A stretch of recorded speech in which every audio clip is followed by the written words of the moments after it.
If you want more great histories like this one, you can subscribe the channel, like the video, and leave a comment. The first scream came just before dawn.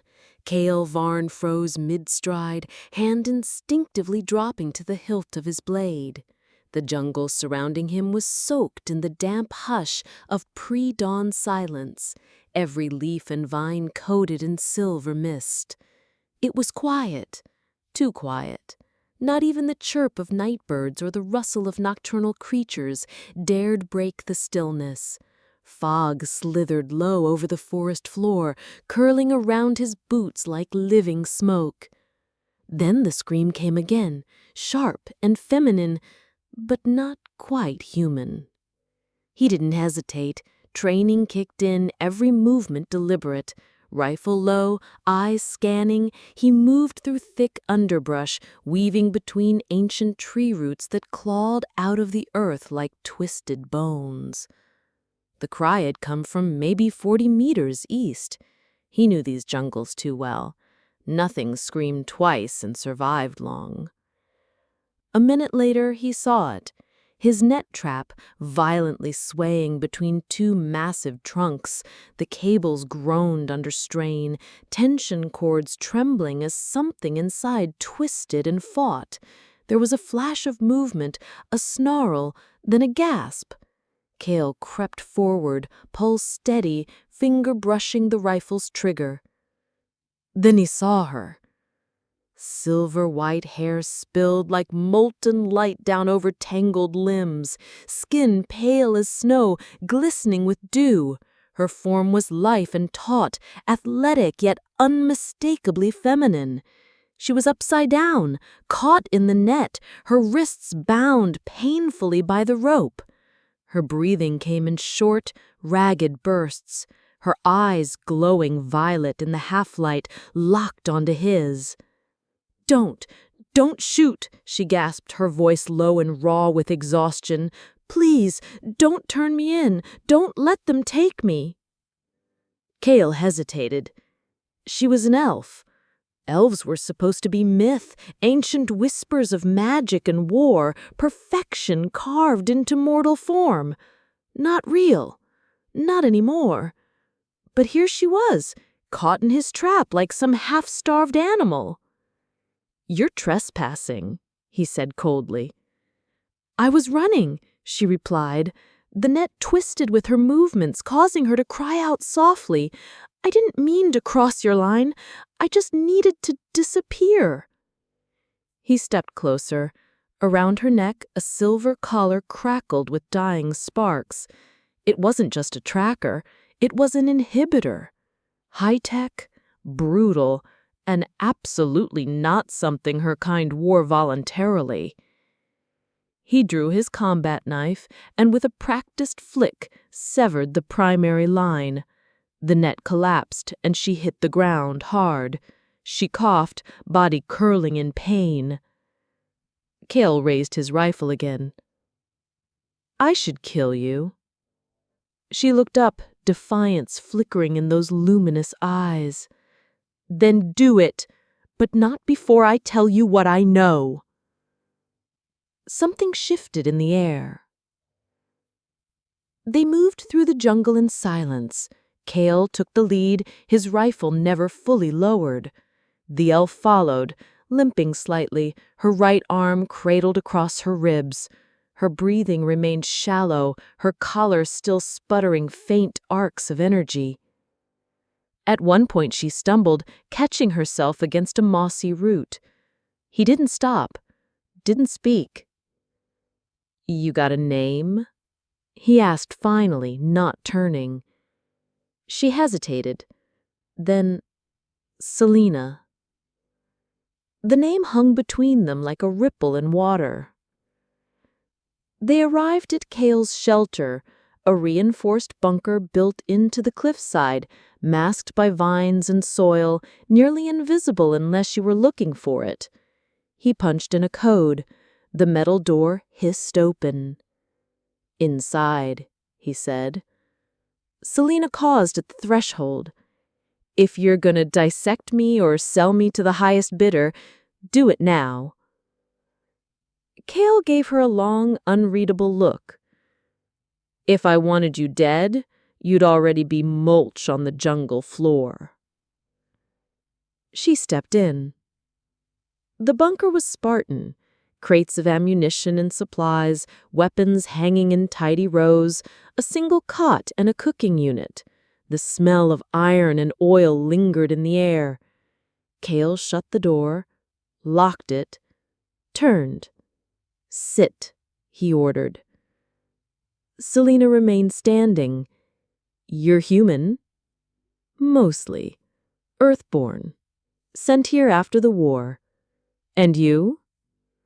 "Elf, or what's left of us." He raised a brow. "That's supposed to mean something to me." "Not yet," she said quietly. She eyed the weapons on the wall, noted the missing blade. "The one you had at my throat? Still might need it," he replied. "You don't trust anyone. Especially not strange, beautiful women with glowing eyes and colors from hell." "I didn't fall from the sky," she said with the faintest smile. "I was escaped." He met her gaze for the first time. "And what were you escaping from?" Selena's face darkened. Her fingers touched the ruined collar. "Everything." Kale watched her silently, the tension between them thickening with each passing moment. He offered her a portion of heated rations, which she took cautiously. They ate without words, the quiet punctuated only by the faint hum of the bunker's power core and the distant sounds of the jungle waking fully to dawn. "Why help me?" she asked finally, breaking the silence. Kale leaned back, his gaze cool and assessing. "Because I've seen enough cages and collars to last a lifetime." She nodded slowly. "Then maybe we're not so different." "Maybe," he agreed quietly. "Or maybe we're just both survivors trying to outrun something we can't fight."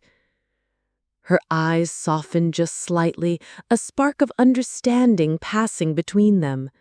"Maybe together we stand a chance." He studied her carefully before finally nodding. "Then let's find out." Together they planned, combining her knowledge of elven technology and his understanding of the jungle's terrain. Days blended into nights as they worked side by side, tensions gradually softening into something warmer. Trust began to root. One night, under the soft glow of the bunker's lights, Selena reached out hesitantly, her fingers lightly brushing his hand. Kale met her gaze, his eyes intense yet vulnerable. "You sure about this?" She smiled softly, the first true smile he'd seen from her. "For the first time, yes." Outside, the jungle whispered secrets of an uncertain future, but within the safety of the reinforced walls, they found sanctuary, if only for a fleeting moment. And in that quiet intimacy, amidst lingering scars of war and dreams of freedom, hope ignited like a spark in the darkness. Together, they would face whatever came next. Days turned into weeks as Selena and Kale fortified the bunker, slowly transforming it from a mere shelter into a fortress. Every waking hour was filled with preparations, laying new traps, building automated defenses, and planning routes of escape. They spoke little, but an unspoken bond grew between them, woven through shared labor and quiet moments of mutual understanding. One night, Selena sat by the small fire Kale had built inside a shielded alcove of the bunker. Its flames cast flickering patterns across her pale features, making her violet eyes seem deeper, more mysterious. Kale watched her silently from the shadows, something inside him stirring, feelings he thought he'd lost in years of war and isolation. She caught him looking and tilted her head slightly. "What's on your mind?" Kale stepped forward, sitting beside her. "I never thought I'd find anything but ghosts in this jungle." She gazed into the flames, her expression pensive. "We elves have become ghosts, remnants of what we once were. My people were powerful, proud. Now we're hunted." "Why?" Kale asked softly. "Our blood," she said, glancing at him. "It carries power, magic, technology beyond human understanding. Those who captured me wanted it for their own purpose." Inside, he laid her gently on the cot, his expression tender and anxious. Her breathing was shallow, but she managed a weak smile. "Not how I imagined today going," she whispered softly, her fingers brushing his cheek reassuringly. Kel quickly dressed her wound, his touch gentle but firm. "Stay with me, Selena. I need you." She reached up, pulling him close, her voice firm despite her injury. "I'm not going anywhere. Not without you." Outside, the sounds of conflict faded as their attackers withdrew, momentarily defeated but surely preparing for another assault.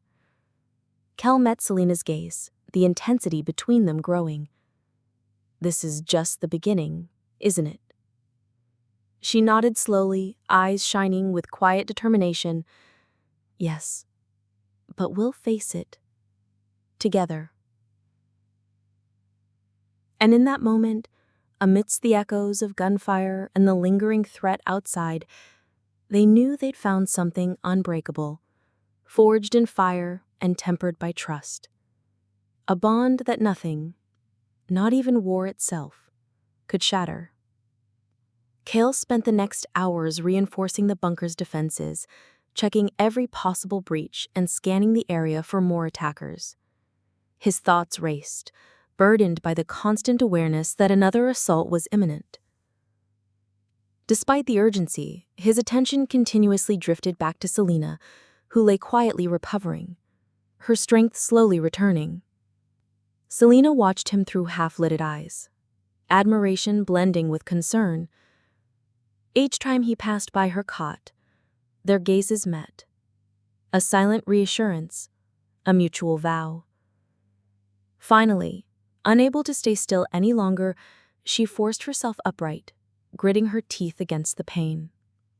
"You shouldn't be up yet," Kale cautioned gently, turning to her immediately.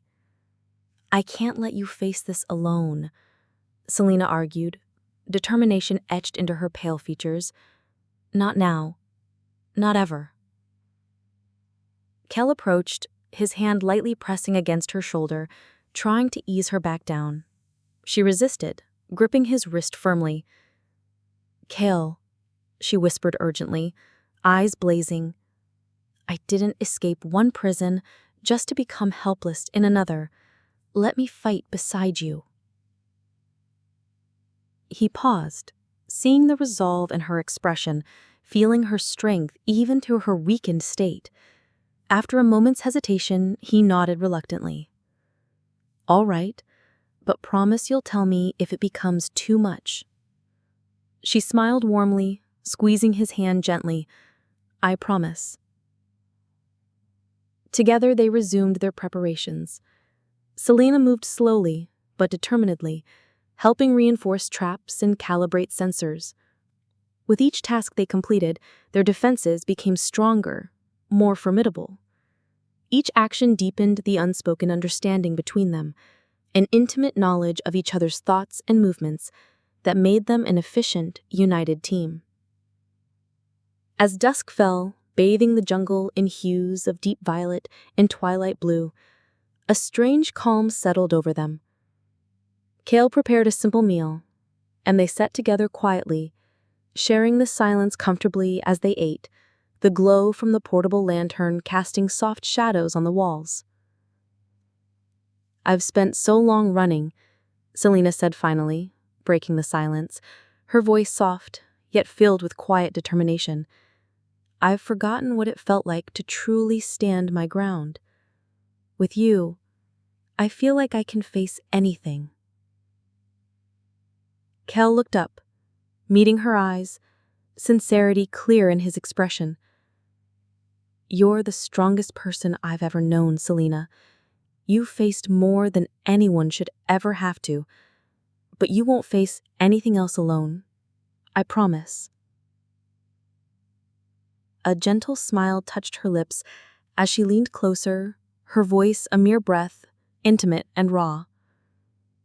"I believe you." The moment stretched between them, filled with quiet intensity and a fragile tenderness. Cale reached out slowly, his fingertips tracing the curve of her cheek, brushing a strand of silver hair away from her face.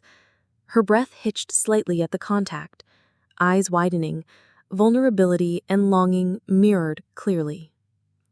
"You've changed everything," Cale murmured softly, voice rough with emotion. "I never thought I'd find something worth fighting for again. Not until you." She touched his chest. "No, this time we don't run, we lead." Cale's brow furled. "Lead what?" Selena raised her eyes to the moonlit canopy above, where alien stars blinked like signals. "A rebellion, a future." They sent the signal, using the ancient Solari beacon embedded in the temple's heartstone. Selena channeled her blood and the child's pulse into a waveform unlike anything the galaxy had heard in centuries. It wasn't just a message, it was proof, a declaration. The hybrid was alive, conscious, and a bridge between two species the stars thought lost to war. The effects were immediate. Within days, rebel enclaves across dozens of systems responded, some with curiosity, some with awe, many with fear. And somewhere, in the deep black of space, a ship responded in kind. A ship older than anything in the Council's records, living metal, powered by starlight and time. "They're coming," Selena whispered, her hand pressed to the glyphs etched into the temple wall. "Friend or foe?" Cale asked. She closed her eyes. "Both, maybe. But if we're brave, they could be family." The ship arrived 3 days later. It didn't descend from the sky, it grew out of it, unfolding like a petal from the void. It hovered silently over the jungle, its surface shimmering with impossible reflections. No weapons, no sound. Cale and Selena stood at the edge of the cliff as a ramp unfolded from the ship, touching the earth without disturbing it. A single figure stepped forward. Tall, pale-skinned like Selena, hair like firelight caught in glass, eyes ancient and knowing. She wore no armor, just robes woven with stars. Selena inhaled sharply. "I know her, from dreams." The woman spoke, not aloud, but into their minds.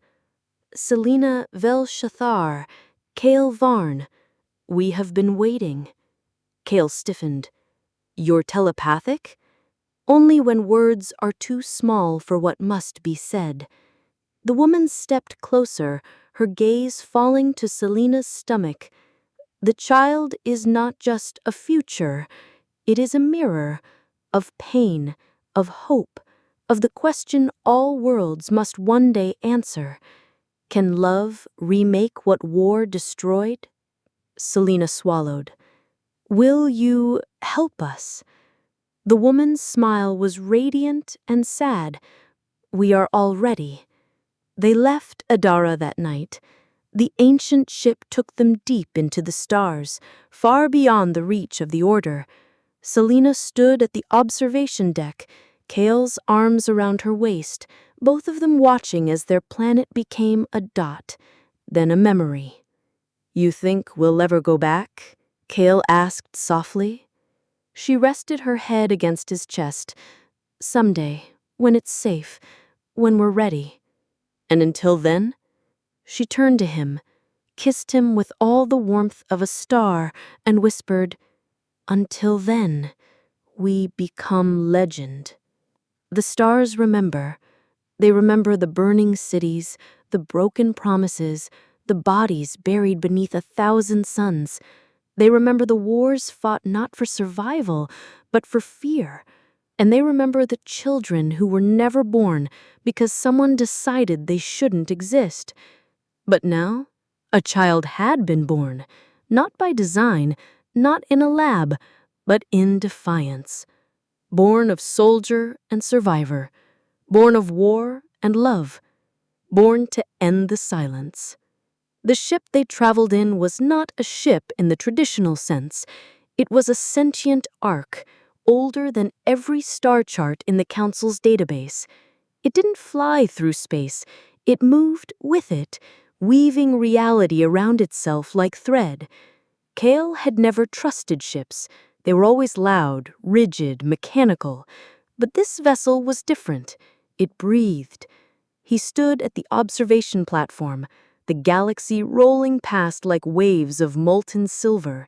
He could feel the pulse of the ship through the soles of his boots. Not machine, not quite alive, something in between. Selena joined him in silence. She no longer wore the ragged clothing of a fugitive. The Solari on board the Ark had dressed her in flowing robes lined with woven light. Her pale skin gleamed with an inner glow that wasn't just magic, it was transformation, awakening. And the child within her had begun to dream more clearly. Every night now, they speak to me, not in words, in images, possibilities, futures. Kale slipped an arm around her waist. Is it the child speaking, or something else? Both, she said. The child connects to them, to the vessel, to the past. He nodded, though he didn't fully understand. How far to the Ark home? He asked. 3 days, answered a voice from nowhere, and everywhere. It was the vessel. It answered like a friend. Chapter 2. Arkhome. Arkhome wasn't a planet. It was a construct, massive, floating in the gravitational dead space between galaxies. A station the size of a moon, shaped like a spiraled bloom, each petal a biome. One forest, one desert, one ocean, one city of crystal. They docked in silence. Dozens of Solari stepped forward to greet them. Not warriors, not politicians, witnesses. They bowed to Selena. Kale reached for her hand. She squeezed it. "We're not royalty," he muttered.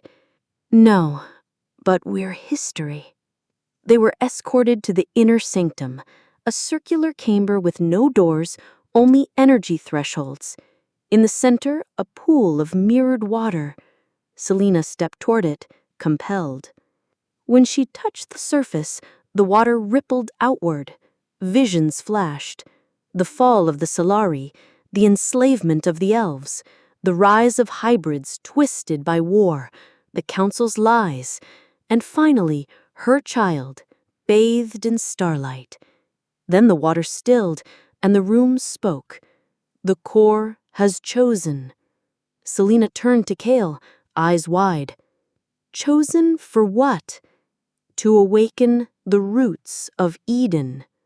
The phrase echoed through Selena's mind long after the chamber fell silent. Awaken the roots of Eden. She stood at the edge of the mirror pool, heart pounding with questions. Behind her, Kale's hand found hers, grounding her in the now. "What does that mean?" he asked, his voice steady but low.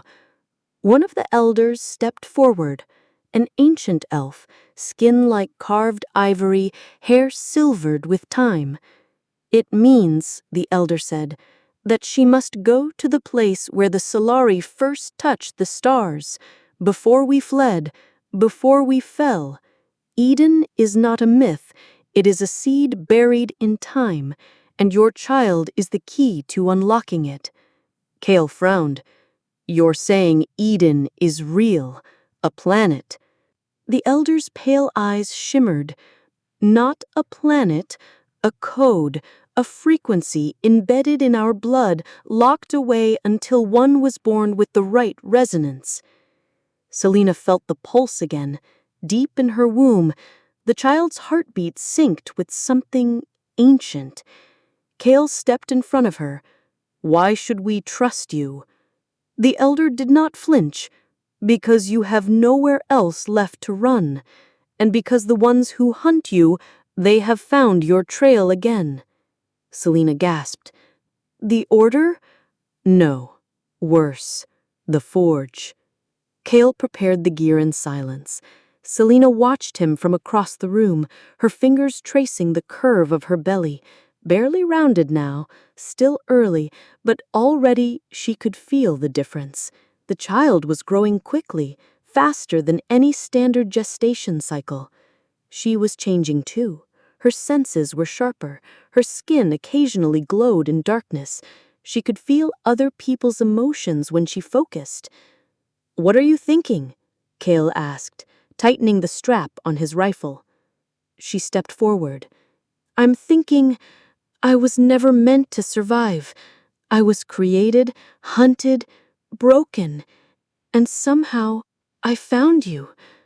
I found this. He pulled her into his arms. You didn't find it. You built it. From the ashes. She smiled. We built it. Their kiss was soft. Less desperation now. More devotion. The world hadn't stopped hunting them, but for a moment they had found stillness. Then the ship vibrated. A low hum, like a warning bell.